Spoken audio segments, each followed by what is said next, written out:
All right, all you dedicated FPL managers out there, we know you're always looking for an edge. Oh, yeah? And right now, that means Definitely. decoding this wild upcoming fantasy Premier League schedule. Absolutely. So many blanks and double game weeks are flying around.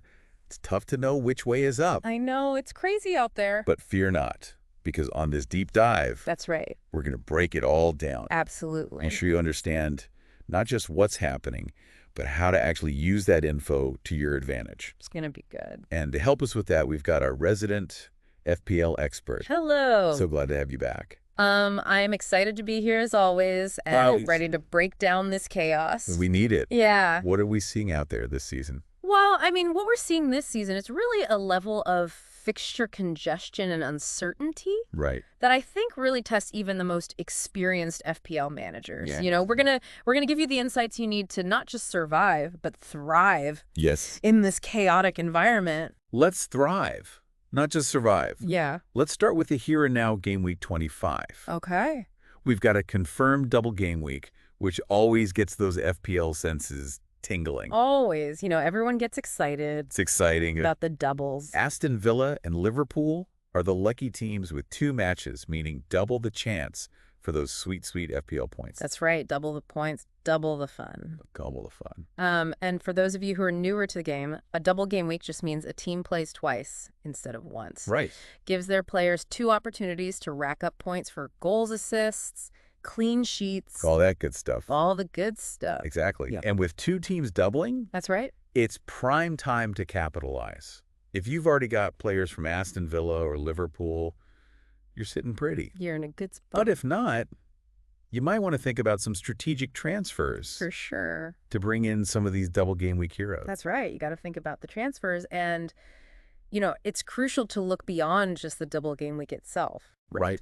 I think you got to think long term. Oh. You know, who are the players who are likely to continue performing well even after the double? Yes, For example, Mohamed Salah from Liverpool. of course. You know, he's always a strong captaincy option. And with 2 fixtures in game week 25, I mean, his potential for points is sky high. No-brainer for a lot of people. Right. But what about some under-the-radar picks from those teams that could give us an edge? Well, I mean, Ollie Watkins from Aston Villa. Okay. He's been in excellent form recently, banging in goals consistently, and Okay. you know, he could be a fantastic differential pick, Oh, I like that. meaning that he's owned by fewer managers in your mini leagues, Okay. giving you a chance to climb the ranks. Ooh, a little differential action. Never hurt anyone. Never a bad thing. Never a bad thing. But while game week 25 is looking juicy, Right. we got to be thinking ahead because wait. game week 29 is lurking around the corner. Oh. And it is bringing some serious blanks with it. It is. And, you know, for those who are a little bit newer, Yeah. a blank game week means certain teams don't play at all, leaving your players with 0 points for that week. Brutal. Yeah, it's not good. And in game week 29, Yes. Aston Villa, Liverpool, Newcastle, and Crystal Palace Oh, wow. are all confirmed to have blanks. That is a lot of teams. So those double game week heroes Yeah. from game week 25 Uh-huh. could turn into zeros just a few weeks later. Talk about a roller coaster. That is brutal. This is where planning and flexibility are absolutely key. To prepare for game week 29, you might consider trading out players from those blanking teams for players who have confirmed fixtures. Okay. But now there is a glimmer of hope Okay. for Newcastle and Crystal Palace. All right. A small chance they might not blank if they get knocked out of the FA Cup before then. So there's a potential loophole. There is a little loophole there. For savvy managers, keep an eye on those FA Cup results, folks. Yeah. But for now, planning for those blanks is essential. Don't get caught with a bench full of players who aren't even playing. Exactly. Yeah. It can happen to the best of us. And while we're on the topic of potential blanks, Okay. let's jump ahead to game week 34. Oh, boy. Because it's shaping up to be another tricky one. We're expecting 3 or 4 games to be postponed.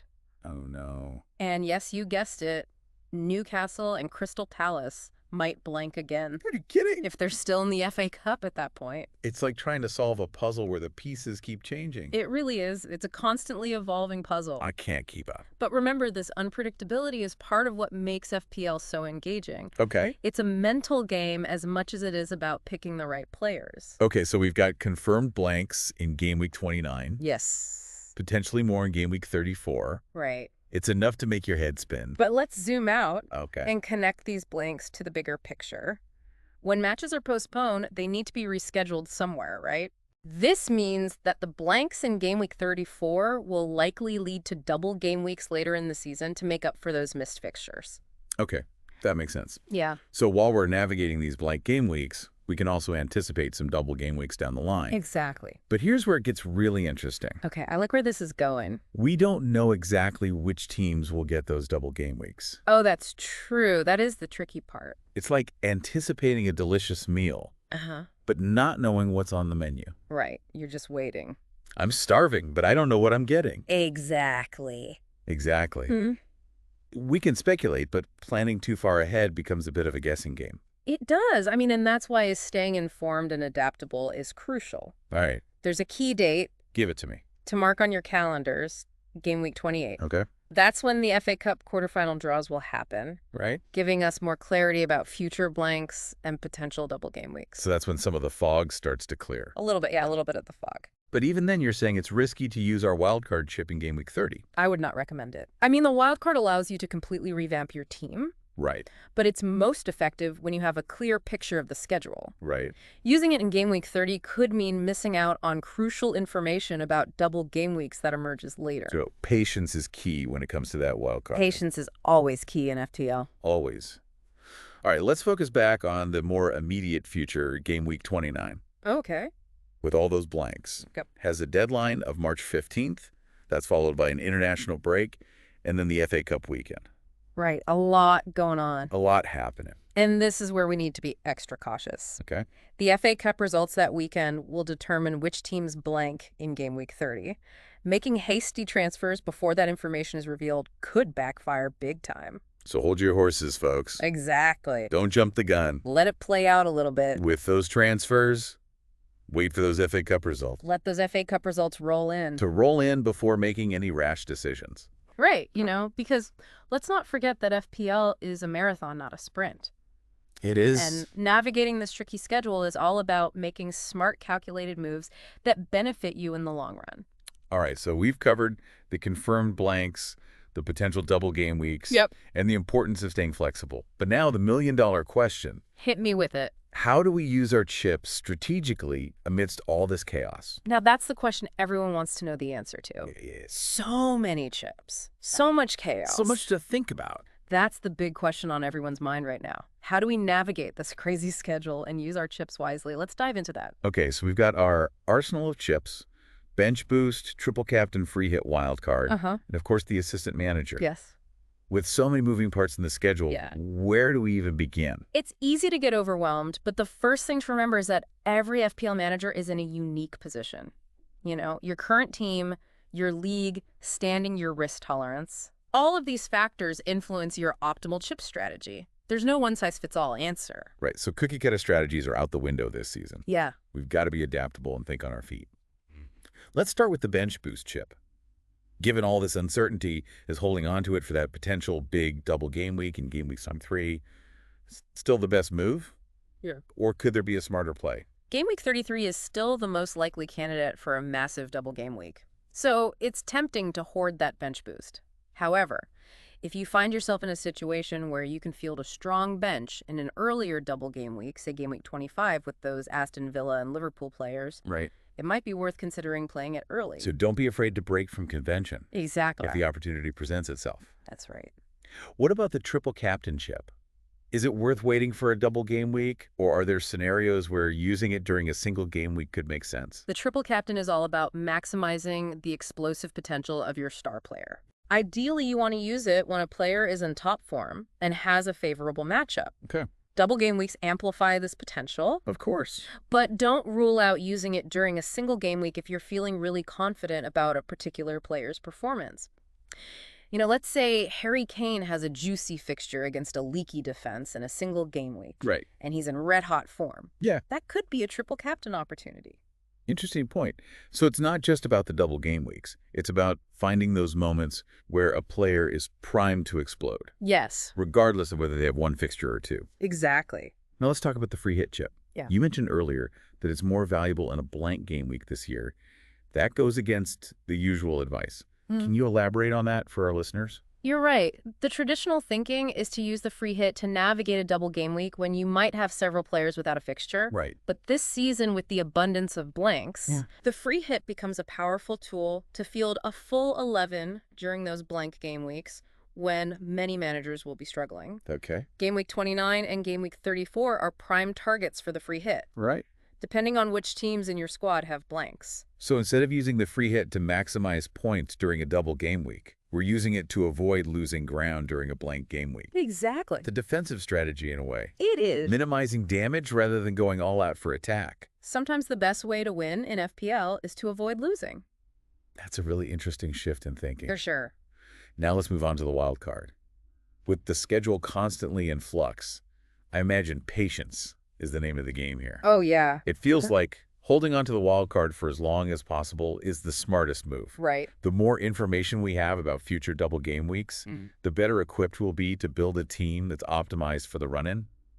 But what if you've already used your wild card? Right. Are you just stuck playing catch-up with this unpredictable schedule? Even if you've already played your wild card, there are still ways to adapt, you know? Focus on making strategic transfers each week, targeting players who have favorable fixtures and are likely to benefit from upcoming double game weeks. Stay informed about the latest news and be prepared to make bold moves if necessary. Right. Don't be afraid to take a hit or two if it means gaining a long-term advantage.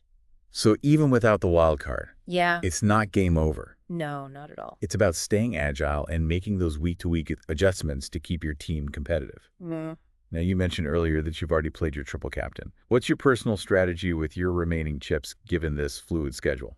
Well, I'm still holding on to my bench boost and free hit, keeping those options open for now. Okay. I'm leaning towards using the assistant manager chip Yep. in either game week 25 or 36, depending on how things unfold. It's a chip that offers a bit more flexibility since it allows you to make an extra transfer before the game week deadline. So you're keeping your powder dry, waiting for the right moment to strike. It seems like a sensible approach given the uncertainty we're facing. But with all this talk about chips and strategies, let's zoom out a bit and talk about the broader philosophy for navigating this season. What are some key takeaways for our listeners who are trying to make sense of this FPL chaos? One of the biggest mistakes FPL managers make is getting too attached to their players Oh, yeah. or their preconceived strategies. Right. This season, more than ever, you need to be willing to adapt and make tough decisions. Okay. If a player you thought was a season keeper starts blanking or underperforming, don't be afraid to cut ties and move on. Okay. Sentimentality won't win you FPL leagues. So it's about being ruthless and detaching ourselves from those emotional attachments to certain players. Exactly. And another crucial takeaway is to really embrace the differential game this season. Oh, yeah. With so much uncertainty around, there's a greater chance for unexpected players to emerge as heroes. Don't be afraid to take calculated risks on players who are owned by fewer managers in your mini leagues. Okay. If they hit form, you'll reap the rewards. Love it. Embrace the chaos and find those hidden gems. Exactly. Now, I know we've been talking a lot about the schedule and chip strategy, but at the end of the day, it all comes down to picking the right players. Absolutely. So let's dive into some specific player recommendations, transfer tips, and captaincy insights to help our listeners navigate the upcoming game weeks and make those crucial decisions.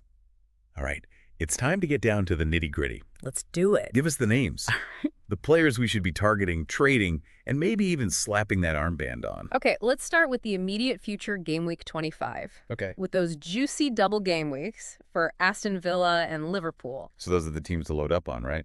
Well, not so fast. Eh. Remember what we said about long-term thinking? Right. Yes, we want to capitalize on those double fixtures. Yeah. But we also want players who will continue to perform well beyond game week 25. Okay, so who fits that bill? Mohamed Salah from Liverpool is the obvious choice. Of course. He's consistently one of the highest scoring players in FPL. Right. And with 2 matches this week, his ceiling is even higher. Yeah. He's a strong captaincy candidate for sure. Okay. But we also need to think about those blanks coming up. Right. We don't want to be left with a bunch of benched players in game week 29. Exactly. So who are some smart picks from Aston Villa and Liverpool that we can bring in for the double but also hold on to for the long haul? Ollie Watkins from Aston Villa is a great shout. Okay. He's been in fantastic form, scoring goals for fun recently. Yeah, he looks good. And his price is still relatively affordable. He seems to be flying under the radar a bit compared to some of the other big-name strikers. Exactly. He could be a real differential for you. Nice.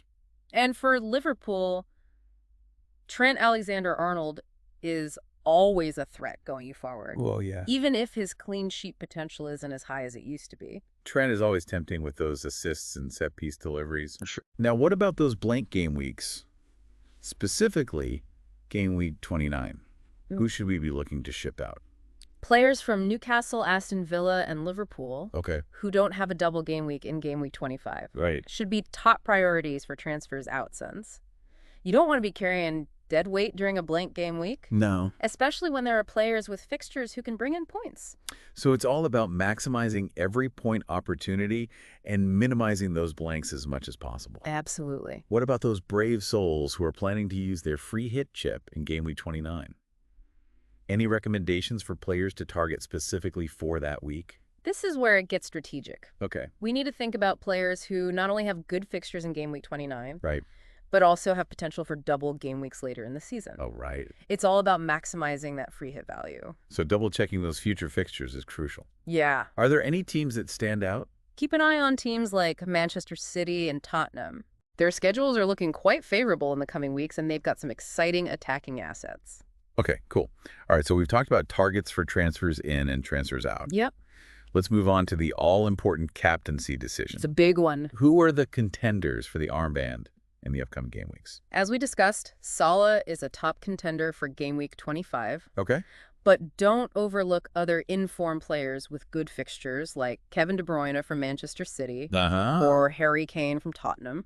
So those are the usual suspects, the big hitters. Yeah. But what about when we hit those blank game weeks? Captaincy becomes even trickier then, right? Absolutely. During blank game weeks, you need to be extra careful to select a player who actually has a fixture Of course. and who's in good form. Okay. Don't be afraid to captain a differential player if you believe they have a high chance of scoring big points. So it's about trusting your gut and doing your research. Yes. Looking for those hidden opportunities. Is there anything else we should keep in mind when it comes to captaincy? Remember that captaincy isn't set in stone. You can always change your captain after the deadline if you see a better option emerging. Oh, that's right. Don't be afraid to be flexible and adapt to the latest information. So it's a week-to-week decision-making process, constantly evaluating and adjusting our strategy. Any final words of wisdom for our listeners before we wrap up? The key takeaway is this FPL is a game of information and adaptation. The more you know about the schedule, the players, and the latest news, the better equipped you'll be to make those crucial decisions. Don't be afraid to experiment. Try new things and learn from your mistakes. That's great advice. It's all about learning and evolving our strategies as the season unfolds, and of course having fun along the way. Exactly. FPL is a game after all. Enjoy the ride, the ups and downs, the triumphs and the disappointments. It's all part of the experience. Well said. We've covered a lot of ground today, from decoding that crazy schedule to pinpointing the players who can give us an edge. I think our listeners are well equipped to navigate the challenges ahead. Remember, stay informed, stay adaptable, and most importantly, stay passionate about this beautiful game. And until next time, may your arrows be green and your ranks soar high. Thanks for joining us on the deep dive.